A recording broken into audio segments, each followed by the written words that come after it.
Polşada bir iş adamı vəhşicəsinə qətlə yetirilir. Nə hadisəni görən bir şahid, nə bir dəlil, nə də barmaq izi. İşini ustalıqla görən qatil heç bir iz buraxmamışdı. Aylarla davam edən araşdırmalar nəticəsiz qalır və cinayət işi arxivə göndərilir. Lakin 3 il sonra xəfiyyənin əlinə keçən bir detektiv roman hər şeyi dəyişir. Səhifələri çevirdikcə detektivi heyrət bürüyür. Romandakı hadisələrlə 3 il əvvəlki qətl arasında tükürpədici oxşar məqamlar vardı.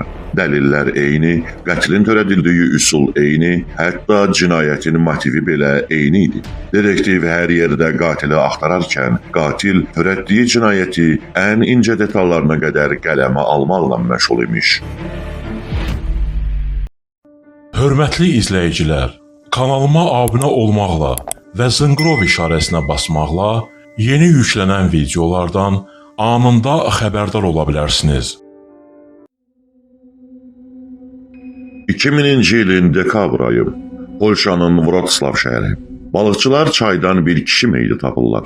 Onun boynunda kəndirdən hazırlanmış ilgəy vardı, qollarını isə arxadan bağlamışdılar. Kişinin əllərini kəndirlə elə sarmışdılar ki, hər hərəkət elədikdə boynundakı ilgəy daha da daralırdı. Onun əynində qısa qol köynək, sviter və alt paltarı vardı. Meyidin başında küt alətlə törədilmiş yaralar gözə dəyirdi. Bu da onun çaya öldürüldükdən sonra atıldığını düşünməyə əsas verirdi. Amma meyidi yaran məhkəmə tibb eksperti ağciyərlərin tamamilə su ilə dolduğunu müəyyən eləyir. Bu da kişinin suya atılarkən hələ də sağ olduğunu göstərirdi. Onun bağırsaqları demək olar ki, boş idi.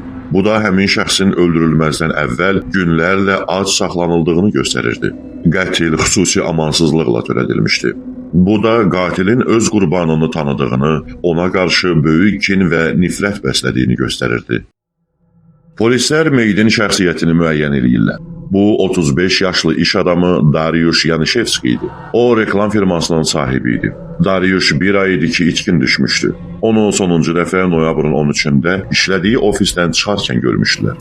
Qatilin izinə düşməyə kömək eləyəcək müəyyən bir dəlil tapmaq ümidi ilə detektivlər çayın sahilini, eləcə də yaxınlıqdakı meşəliyi didik-didik eləyirlər. Dalğıcılarsa çayın dibini axtarırlar, amma heç nə tapa bilmirlər. Detektivlər onlarla insanı dindirir. Dariuszun iş sənədlərini bir-bir yoxlayırlar, lakin hər hansı bir ipucu əldə eləyə bilmirlər.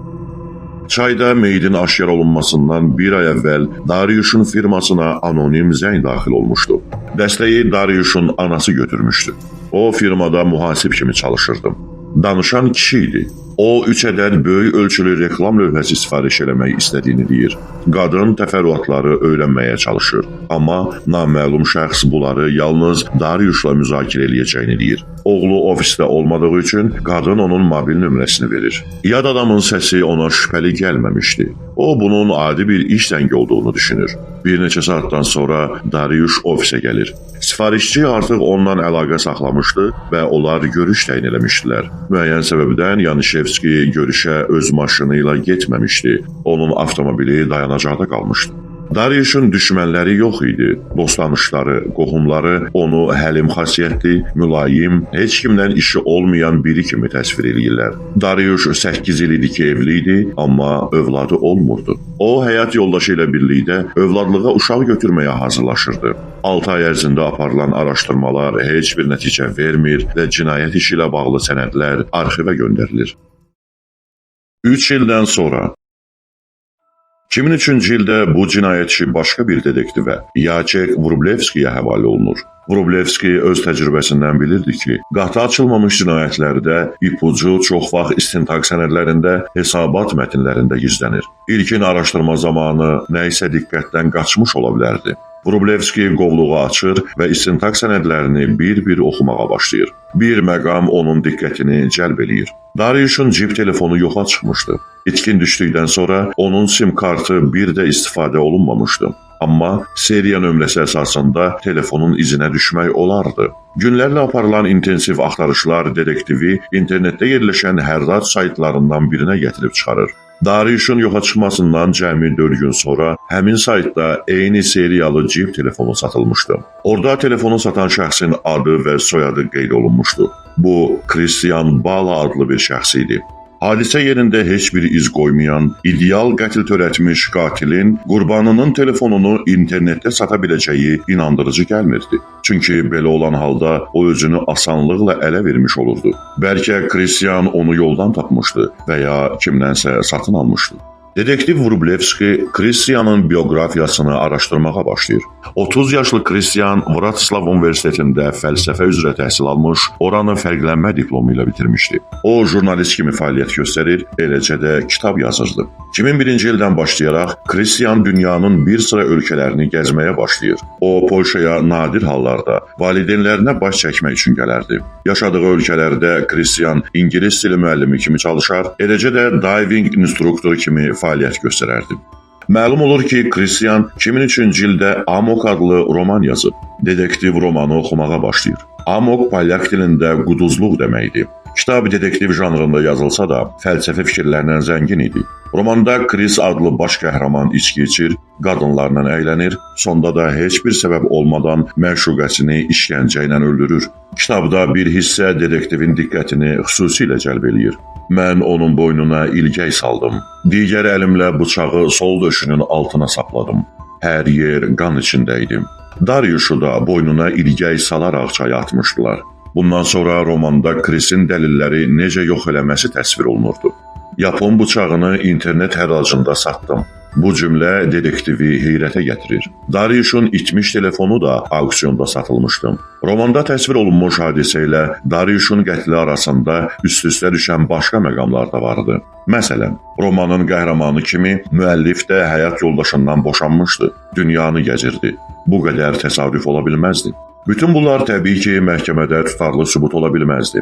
Vrublevski başa düşürdü ki, ona ciddi sübutlar, eləcə də cinayətin motivi lazımdır. O vaxt Kristian xaricdə idi və Polşa polisinin əli ona çatmırdı. Bu səbəbdən detektiv ehtiyatlı davranır, Kristianın qohumlarını dindirməyə tələsmirdi. Əks təqdirdə Kristian duyuq düşə, qaçıb gizlənə bilərdi. 2002-ci ilin fevralında Polşa televiziyasında Dariuşun qətli ilə bağlı süjet nümayiş olunur. Bundan qısa müddət sonra həmin verilişin saytında cinayət haqqında ətraflı məlumat yazılır və qatili tapmağa kömək eləyəcək şəxsə pul mükafatı veriləcəyi vəd olunur. Detektiv sayta daxil olan şəxslərin IP adreslərini bir-bir analiz eləyir. Onlardan bir çoxu Amerikada, Çində və Cənubi Koreyada qeydiyyatdan keçmişdi. Əcnəbilərin 2 il əvvəl Polşada baş vermiş və polyak dilində yazılmış cinayət işinə bu qədər maraq göstərməsi qəribə idi. Detektiv Kristianın səyahət elədiyi ölkələri müəyyən eləyir. Bunlar məhz Amerika, Çin və Cənubi Koreya idi. Demək ki, həmin ölkələrdən sayta daxil olan şəxs məhz Kristianın özü idi. Kristian Polşaya qayıtmağa tələsmirdi. O, ingilis dili müəllimi kimi işləyir, səyahət jurnalları üçün məqalələr yazırdı. Detektiv Vrublevski isə səbirlə onun gəlişini gözləyir, onun haqqında məlumat toplamağa davam edirdi. Detektiv bilirdi ki, Kristian gec-tez valideynlərinə baş çəkmək üçün ortaya çıxacaq.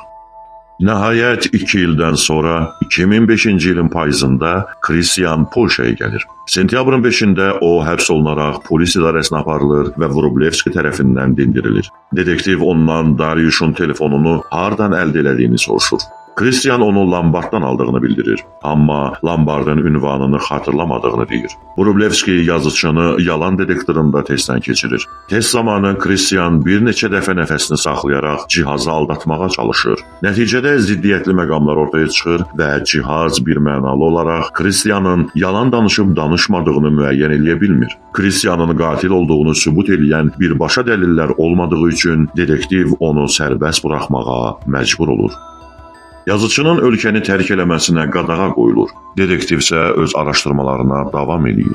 O, Dariuş itkin düşdüyü gün firmaya naməlum şəxs tərəfindən edilən zəngi araşdırır. Məlum olur ki, zəng taksafondan edilib. Həmin telefon kartından 32 zəng edilmişdi. Onların arasında Kristianın valideynlərinin ev nömrəsi, sevgilisinin, yaxın dostlarının, eləcə də iş yoldaşlarının nömrələri vardı. Bütün bunlar qatilin Kristian olduğunu sübut eləyirdi.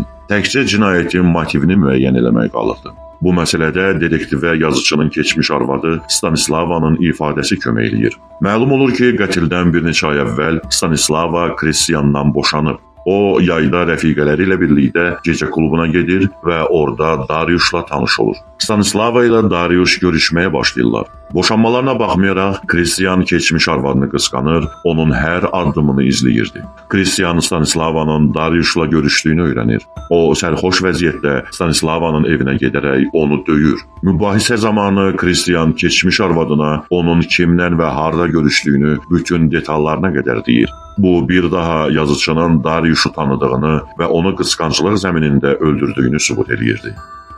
Kristian yenidən həbs olunur. 2007-ci ildə baş tutan yekun məhkəmədə ona 25 il həbs cəzası verilir.